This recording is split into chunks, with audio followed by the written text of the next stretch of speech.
안녕하세요 여러분, 유리튜브입니다. 제가 얼마 전에 코비드-19 예방접종을 맞으러 갔었어요. 그래서 그것에 관한 후기를 영상으로 남겨보려고 이렇게 지금 카메라를 켭니다.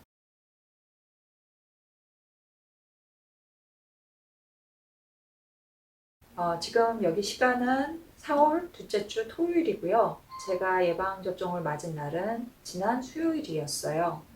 그러니까 지금 예방접종을 한 지 3일째 되는 날입니다. 제가 맞은 예방접종은 잔슨앤잔슨 계열 제약회사인 젠슨에서 개발된 예방접종이었고요. 지금 현재 미국에서 쓰이고 있는 예방접종이 세 가지가 있어요. 모더나, 그 다음에 파이저, 그 다음에 잔슨앤잔슨에서 나온 예방접종이 세 가지입니다.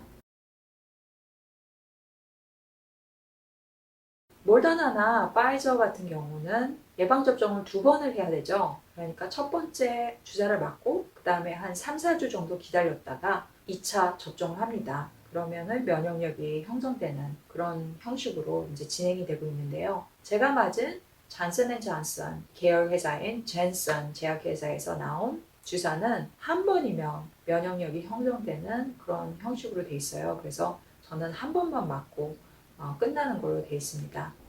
약속을 한 지 한 4, 5일 후에 집 근처 약국에 가서 예방접종을 했어요. 세 가지 중에서 하나를 고를 수가 있었는데 저한테 최고로 중요했었던 거는 될 수 있으면 빨리 맞는 것이 중요했기 때문에 저희 집 근처에서 제일 빨리 약속을 잡을 수 있었던 게 잔슨앤잔슨에서 나온 주사였습니다. 그래서 그거를 선택을 했고요. 모더나나 파이저 같은 경우는 잔슨앤잔슨 주사보다 효능이 좀 높은 걸로 알려져 있어요. 임상 실험 결과 파이저나 모더나 같은 경우 90% 이상의 효능을 갖고 있고요. 그 다음에 잔슨앤잔슨 같은 경우는 효능이 한 72% 정도 된다고 합니다. 그런데 이 세 가지 예방주사 다 굉장히 심한 코비드 같은 경우는 예방이 거의 100% 된다고 하네요. 그러니까 세 가지 중에 한 가지의 예방주사를 맞은 사람이 코비드 때문에 사망을 한다거나 아니면 병원에 입원하는 케이스는 0%라고 합니다. 하지만 예방주사를 맞고 나서도 미비하게 코비드가 걸린다거나 코비드가 걸려서 집에서 치료할 수 있을 만큼의 그런 증세를 보인 사람은 모더나나 파이저 같은 경우 10% 미만이었고요. 잔슨앤잔슨 같은 경우 한 28% 정도라는 거죠. 그렇기 때문에 이 세 가지 다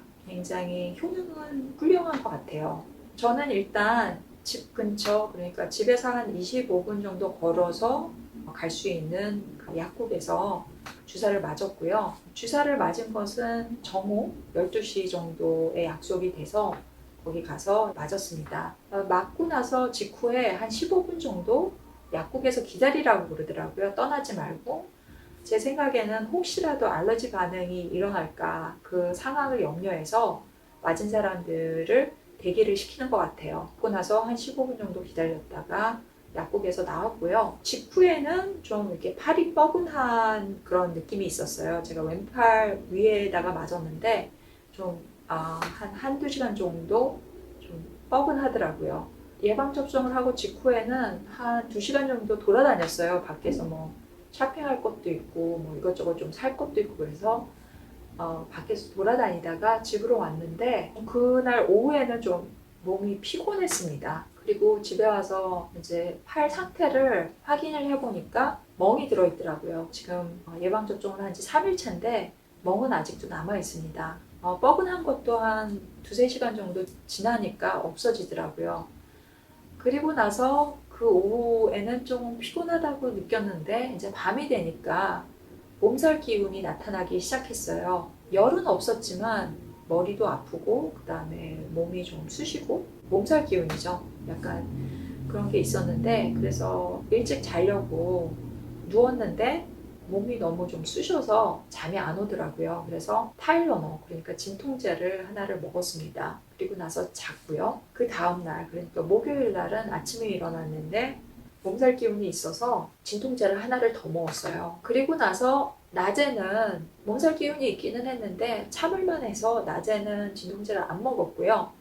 그날 밤에 또 좀 몸살 기운이 좀 심해지는 것 같아서 타일러노를 하나를 더 먹었습니다. 그 다음에 금요일 날, 그 다음날 아침에 일어났는데 그 다음 날서부터는 정상적으로 그냥 활동을 할 수 있었어요. 진통제 없이.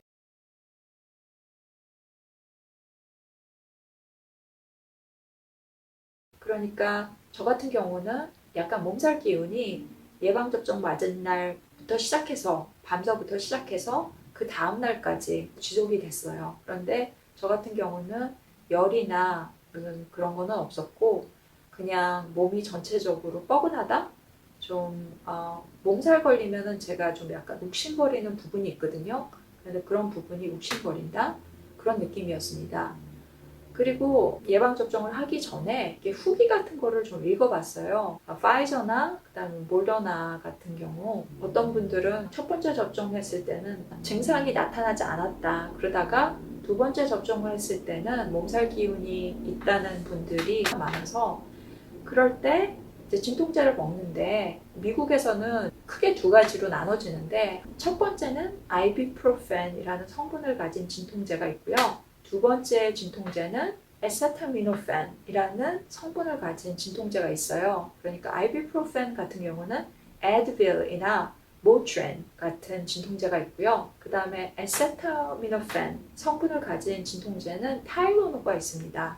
제가 인터넷으로 좀 리서치를 해보니까 에세타미노펜 그러니까 타일로노를 먹으라고 그러더라고요. 왜냐하면 아이비프로fen 같은 경우는 면역력이 이제 예방주사를 맞으면 몸에서 자연적으로 생기는데 그것을 억제하는 그런 증상을 보인다는 의학계의 그런 의견이 있어요. 그래서 될 수 있으면 아이비프로fen 성분을 가진 진통제를 먹지 말고 에세타미노펜이라는 성분을 가진 타일로노나 같은 성분의 진통제를 먹으라는 의견이 인터넷에 있더라고요. 그런데 그 의견들이 의학계 쪽에서 종사를 하시는 분들이 내놓은 의견들이세요. 그래서 저는 그것을 따라서 타일러노를 복용을 했습니다.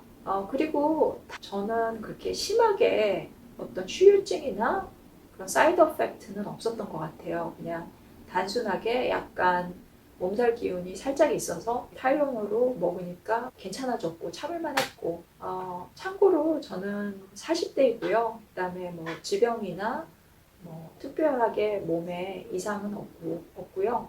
그 다음에 제가 하는 일이 집안에서 할 수 있는 일이라서 이렇게 대중들과 많이 이렇게 대면을 하는 그런 직업종은 아니에요. 그렇기 때문에 제가 예방접종을 할 수 있는 순위가 조금 늦게 돌아온 편이었습니다. 미국에서는. 그런데 제가 지금 살고 있는 곳이 워낙 감염률이 높기 때문에 저는 될 수 있으면 빨리 접종을 하는 것을 선택을 해서 잔슨앤 존슨을 선택하게 됐어요. 후유증이라고 그러나요? 약간 몸살 기운이 있는 것 그런 것들은 제가 알고 있기로는 굉장히 자연스러운 거고요.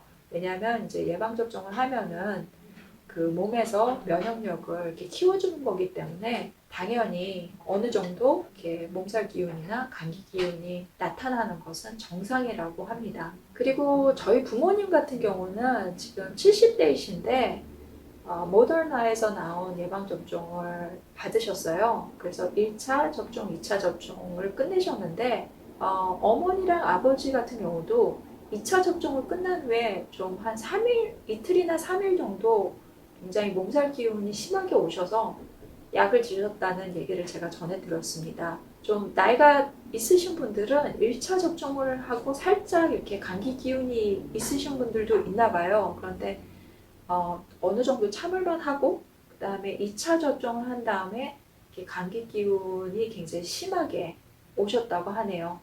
근데 이제 사람들마다 조금씩 다른 게 있는 것 같은데 어떤 사람들은 이렇게 나이가 30대, 40대인 사람들도 1차 접종, 2차 접종 했을 때 둘 다 감기 기운이 심하게 오는 사람들이 있는가 봅니다. 그러니까 사람마다 체질에 따라서 조금씩 후유증이 다르게 나타나는 것 같아요.